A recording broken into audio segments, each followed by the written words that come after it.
నమస్తే. Welcome to Bharathi TV. నేను Bapayya. Reaction లేదేంటి జగన్? అప్పుడే భయమేసిందా అని చెప్పేసి ఈ వీడియోకి నేను ఒక టైటిల్ పెట్టాను. అంటే ఏబిఎన్ ఆంధ్రజ్యోతి ఎండి రాధాకృష్ణ వైఎస్ఆర్ కాంగ్రెస్ పార్టీ అధినేత మాజీ ముఖ్యమంత్రి వైఎస్ జగన్మోహన్ రెడ్డిని ఉద్దేశించి ఏంటి జగన్ రియాక్షన్ లేదు? అప్పుడే భయమేసిందా అని చెప్పేసి అడుగుతున్నట్టుగా నేను థంబ్‌నెయిల్‌లో కూడా పెట్టాను. నిజానికి జగన్మోహన్ రెడ్డి గురించి వైసీపీ వాళ్ళంతా చెప్పేదేంటి? జగన్మోహన్ రెడ్డి వీరుడు, సూర్యుడు, ధీరుడు, అసలు సోనియా గాంధీనే ఎదిరించిన ఒక గొప్ప ధైర్యవంతుడు అని చెప్పేసి చెప్తూ ఉంటారు. ఆయనకి భయం అనే పదానికి మీనింగే తెలియదు అని చెప్పేసి ఒక పెద్ద స్థాయిలో ఎలివేషన్ కూడా ఇస్తారు.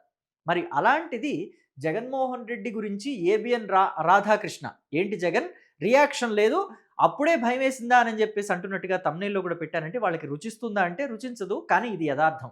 ఎందుకని అంటే గతంలో మనం చూస్తే ఏప్రిల్ 4వ తేదీన వైఎస్ఆర్ కాంగ్రెస్ పార్టీ నాయకుల్ని, కార్యకర్తల్ని ఉద్దేశించి ఏబిఎన్ ఆంధ్రజ్యోతి ఎండి రాధాకృష్ణ కొత్త పలుకు అనే కాలంలో కొన్ని కామెంట్స్ చేశారు. వాటన్నిటికీ వాళ్ళకి కోపమొచ్చింది. అయితే శనివారం ఏప్రిల్ 4వ తారీఖున చేసిన కామెంట్స్‌కి ఆదివారం కోపం రావాలా? రాలేదు. లేదా 6వ తారీఖున సోమవారం నాడైనా కోపం రావాలి కదా! రాలేదు.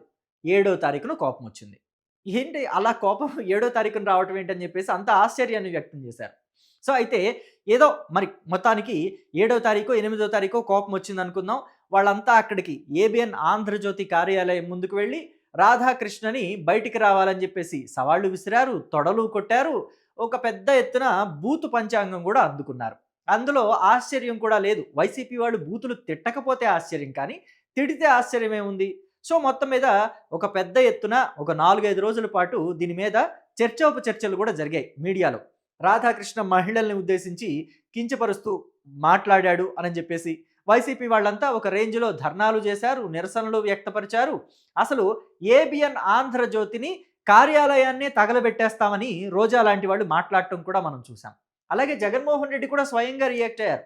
కార్యకర్తల సమావేశంలో జగన్మోహన్ రెడ్డి మాట్లాడుతూ ఏబిఎన్ ఆంధ్రజ్యోతి ఎండి రాధాకృష్ణని మనం అధికారంలోకి వచ్చిన తర్వాత పోలీస్ స్టేషన్‌లన్నీ తిప్పి తిప్పి కొడదాం. ఎన్ని పోలీస్ స్టేషన్‌లు ఉంటాయో ఏపీలో అన్ని పోలీస్ స్టేషన్‌లు తిప్పుతాం అన్నట్టుగా మాట్లాడారు. అయితే మరి రాధాకృష్ణ అంతటితో సైలెంట్ అయ్యారా అంటే అవ్వలేదు. మళ్ళీ శనివారం వచ్చింది. సరిపోదా శనివారం అన్నట్టుగా ఏప్రిల్ 11వ తారీఖున శనివారం రోజున ఆయన మళ్ళీ కామెంట్ చేశారు. ఈసారి కామెంట్‌లో ఇంకా వీకెండ్ కామెంట్‌లో ఆయన ఇంకా దారుణంగా కామెంట్స్ చేశారు. అసలు వైఎస్ఆర్ కాంగ్రెస్ పార్టీనే మాత్రమే కాకుండా వైఎస్ఆర్‌ని, వైఎస్ఆర్ ఫ్యామిలీలో జరిగిన అంశాలని అన్నిటిని ప్రస్తావించారు. జగన్మోహన్ రెడ్డి చెల్లెల్ని, తల్లిని కూడా దీంట్లోకి తీసుకొచ్చారు. అంటే జగన్మోహన్ రెడ్డి చేసిన పనుల గురించే తీసుకురావాల్సొచ్చింది ఆర్‌కే కూడా. అలాగే ఆ ఫ్యామిలీలో సీక్రెట్స్ కూడా నాకు తెలుసు. రేపో మాపో నేనే బయట పెట్టాల్సొస్తుందేమో అనని చెప్పేసి ఆయన మాట్లాడారు. అయినా ఇంతవరకి రియాక్షన్ లేదు. ఇవాళ 13వ తారీఖు. ఏప్రిల్ 13వ తారీఖు. వీకెండ్ కామెంట్‌లో ఏప్రిల్ 11వ తారీఖున చేశారు ఆయన ఇలాంటి హాట్ కామెంట్స్ అన్నీ. మరి ఇంతవరకు రియాక్షన్ లేదు. అంటే జగన్మోహన్ రెడ్డి భయపడ్డారనుకోవాలా? భయపడలేదు అనుకోవాలా? మీ అభిప్రాయాన్ని కామెంట్ బాక్స్‌లో చెప్పండి. అయితే రాధాకృష్ణ ఎటువంటి కామెంట్స్ చేశారు, ఏంటి అనేది నేను మీకు ఒక్కసారి చూపిస్తాను. ఇదిగోండి. తలపడటం నాకు కొత్త కాదు అనని జెప్పేసి ఆయన మళ్ళీ వీకెండ్ కామెంట్‌లో ఆయన పెట్టారు. కొత్త పలుకులో. ఇక్కడ చూస్తే బూతు భాషకు అలవాటు పడిన వారికి అన్ని బూతులుగానే కనిపిస్తాయి. గత వారం వీకెండ్ కామెంట్‌లో నేను చేసిన వ్యాఖ్య ప్రసారమైన 2 రోజులకు జగన్ రెడ్డి బెంగుళూరు నుంచి తీరిగ్గా వచ్చి చెప్పగానే మిడతల దండులా నాపై పడ్డారు. మాజీ మంత్రులు, శాసనసభ్యులు హైదరాబాద్‌కు వచ్చి మరి మా కార్యాలయం వద్ద మండుటెండలో ధర్నా చేసి తమ అధినాయకుడిని సంతృప్తిపరిచారు. ఆంధ్రజ్యోతి సంస్థల దాదాపు 25 ఏళ్ల ప్రస్థానంలో మా దమ్ము, ధైర్యాన్ని అనేక సార్లు ప్రదర్శించే అవకాశం వచ్చింది. ఆంధ్రప్రదేశ్‌లో జగన్ రెడ్డి, తెలంగాణలో కేసీఆర్ అధికారంలో ఉన్నన్ని రోజులు తల ఎగరేసి బతికామే తప్ప తల దించుకొని బతకలేదు అని చెప్పేసి చెప్పారు. అయితే ఇంకా ఈ కామెంట్స్‌లో అంటే కొత్త పలుకులో కొంచెం లోతుగా వెళ్లి చూస్తే తెలిసిన అంశాలేంటంటే ఆంధ్రజ్యోతి ఎండీ రాధాకృష్ణ పంచుకున్న అంశాలేంటంటే జగన్మోహన్ రెడ్డి 2019లో అధికారంలోకి వచ్చిన తర్వాత రాధాకృష్ణతో భేటీ అయ్యారట. సో, మీకు కావాల్సినంత అమౌంట్ ఇస్తాము. మీరు సాక్షి గురించి గానీ, లేకపోతే వైఎస్ఆర్ కాంగ్రెస్ పార్టీ గురించి గానీ, మా ప్రభుత్వం గురించి గానీ, జగన్మోహన్ రెడ్డి గురించి గానీ రాయొద్దు అనని జెప్పేసి బేరం కూడా వచ్చిందట. కానీ రాధాకృష్ణ ఆ బేరాన్ని సున్నితంగా తిరస్కరించారు. తాను పత్రికా విలువలకి లోబడే పత్రికా సంపాదకీయం నడిపాలని అనుకుంటున్నట్టుగా, అసలు ఇలాంటి లంచాలకి తాను లొంగను అన్నట్టుగా చెప్పేసి తిరస్కరించి పంపించారట. కానీ మరి ఆ తర్వాత ఏం జరిగిందో మనమంతా చూసాం కదా! ఇక నెక్స్ట్ ఇంకా ఏం మాట్లాడారు ఈయన అనేది ఒకసారి చూద్దాం. కొన్ని కీలకమైన అంశాలని కూడా రాధాకృష్ణ ప్రస్తావించారు. ఇదిగోండి. రాజశేఖర రెడ్డి మరణం తర్వాత జగన్మోహన్ రెడ్డిని పరామర్శించడానికి స్నేహితుడితో పాటు వెళ్లాను. సానుభూతి వాక్యాలు అయిన తర్వాత జగన్ రెడ్డి ఉన్నట్టుండి మీ పత్రిక ఆంధ్రజ్యోతిని నేను చదవను అని అన్నారు. అసలు సందర్భం లేకుండా అతను అన్న మాటలతో జగన్మోహన్ రెడ్డి ఎటువంటి వాడో నాకు బోధపడింది. నాటి నుంచి నేటి వరకు అతనితో నేను దూరం పాటిస్తూనే ఉన్నాను అని చెప్పేసి చెప్పుకొచ్చారు. ఎవరైనా చావుకో లేకపోతే ఇలాంటి పరామర్శలకు వెళ్ళినప్పుడు పత్రికల గురించి, రాజకీయాల గురించి మాట్లాడతారా? కానీ జగన్మోహన్ రెడ్డి అలా మాట్లాడటం, అందులోనూ అసలు సందర్భమే లేకుండా మీ ఆంధ్రజ్యోతి పత్రికను నేను చదవను అని చెప్పేసి చెప్పటం, ఎంతటి శత్రుత్వం ఆయన మనసులో గూడుగట్టుకుపోయింది ఆంధ్రజ్యోతి మీద అనేది చాలా ఈజీగా అర్థం చేసుకోవచ్చు మనం. అలాగే ఇంకా కొన్ని గుళికల్ని వదిలారు. ఇదిగోండి, గౌరవ సభగా ఉండాల్సిన శాసనసభను కౌరవ సభగా మార్చి చంద్రబాబు సతీమణి భువనేశ్వరిని ఘోరంగా అవమానించడాన్ని ఏమనాలి? పవన్ కళ్యాణ్ కుటుంబ సభ్యులను కూడా నానా మాటలు అన్నారు. రాజధాని అమరావతికి భూములు ఇచ్చిన మహిళా రైతులను వేశ్యలతో పోల్చడం మహిళలను గౌరవించడమా? దీనిపై నిరసన వ్యక్తం చేసిన మహిళా రైతులను సంకరజాతి అని సజ్జల రామకృష్ణారెడ్డి దూషించడం మహిళలను గౌరవించడం అవుతుందా? సొంత సోదరి అని కూడా చూడకుండా షర్మిలను బహిరంగంగా కించపరిచిన వ్యక్తి జగన్ రెడ్డి కాదా? వీళ్ళ మహిళల గురించి గుండెలు బాదుకునేది అని చెప్పేసి చెప్పారు. ఎందుకు చెప్పారు అని అంటే, ఇక్కడ మనం చూసాం. ఏప్రిల్ 4వ తేదీన ఏబిఎన్ ఆంధ్రజ్యోతి ఎండి రాధాకృష్ణ తన కొత్త పలుకులో జగన్మోహన్ రెడ్డి పార్టీలో ఉన్న నేతలు ఎవరికీ కూడా వెన్నుముక లేదు. ఆయన తన పార్టీలోని నాయకుల్ని, కార్యకర్తల్ని ఇవాళ నుంచి మీ భార్యలు కాదు, మీకు చెల్లెళ్లతో సమానం అని చెప్తే వాళ్ళే వాళ్ళ భార్యల్ని చెల్లెళ్ళుగా భావించి వాళ్ళకి పెళ్లి సంబంధాలు కూడా చూసే రకం అని చెప్పేసి అన్నారు.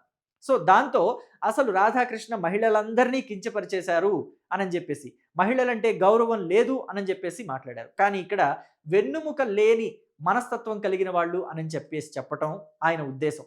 అలాగే కొంతమందిని మనం అంటాం, వీళ్ళకి వావి వరస లేదు, తల్లికి చెల్లికి తేడా లేదు అని అంటాం.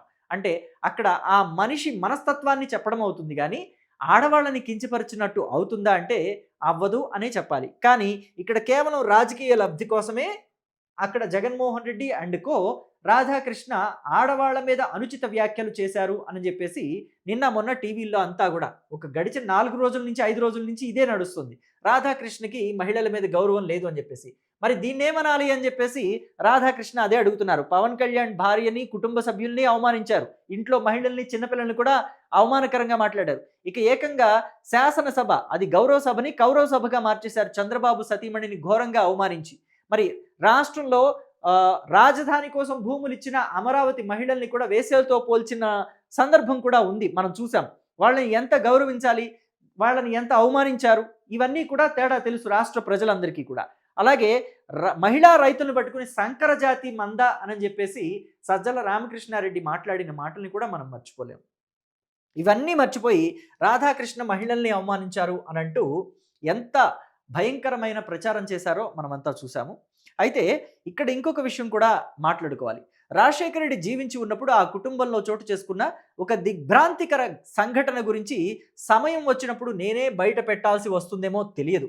ఆ ఘటన గురించి తెలిసిన నాకు వివేకానంద రెడ్డి హత్య గురైనప్పుడు పెద్దగా ఆశ్చర్యం కలగలేదు అని చెప్పేసి అన్నారు. అంటే అది అంతకన్నా భయంకరమైన సంఘటన అని చెప్పేసి అనుకోవాలా?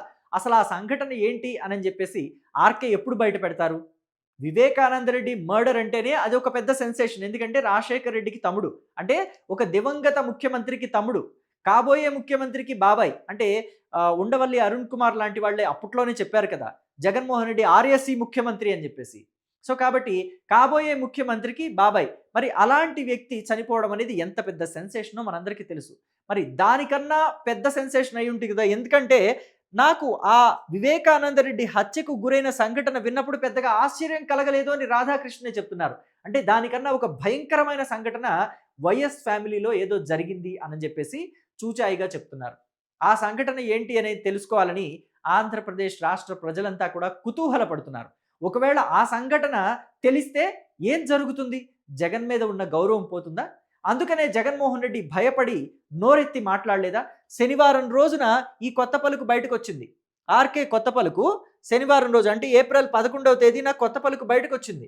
కానీ ఇంతవరకు కూడా వైసీపీ నుంచి ఎవరు మాట్లాడలేదు. శనివారం రోజున బయటకొచ్చిన ఈ విషయాల గురించి మరి ఆంధ్రజ్యోతి ఛానెల్‌లో శనివారం సాయంత్రమే బయటకొచ్చింది ఈ కొత్త పలుకు. ఆదివారం రోజు పేపర్‌లో కూడా బయటకొచ్చింది. ప్రతి ఒక్కరికి రాష్ట్రంలో ప్రతి ఒక్కళ్ళు చదివేశారు ఈ పేపరు. అందరూ తెలియని వాళ్ళు కూడా తెలుసుకున్నారు ఏం జరిగింది అని. మరి ఇంతవరకు వైసీపీ ఎందుకని రియాక్ట్ అవ్వలేదు?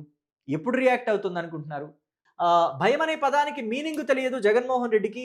ఇదిగోండి కాంగ్రెస్ పార్టీ అధినేత్రి సోనియా గాంధీని కూడా ఎదిరించిన ధీరుడు జగన్మోహన్ రెడ్డి అని చెప్పుకుంటారు కదా వైసీపీ వాళ్ళంతా. మరి ఆ ధైర్యం అంతా జగన్మోహన్ రెడ్డిలో ఇర్రింకిపోయిందా? అడుగంటిపోయిందా? ఎందుకని మాట్లాడలేదు జగన్మోహన్ రెడ్డి? అంటే లేదంటే మళ్ళీ మంగళవారమే మాట్లాడతారా? శనివారం జరిగింది 11వ తేదీన. మళ్ళీ 14వ తేదీన మాట్లాడతారా? మంగళవారం రోజున. ఇవాళ 13వ తేదీ సోమవారం. మరి ఎప్పుడు మాట్లాడతారు? ఎప్పుడు రియాక్ట్ అవుతారని మీరు అనుకుంటున్నారో మీ అభిప్రాయాన్ని కామెంట్ బాక్స్‌లో తెలియచేయండి. Thank you.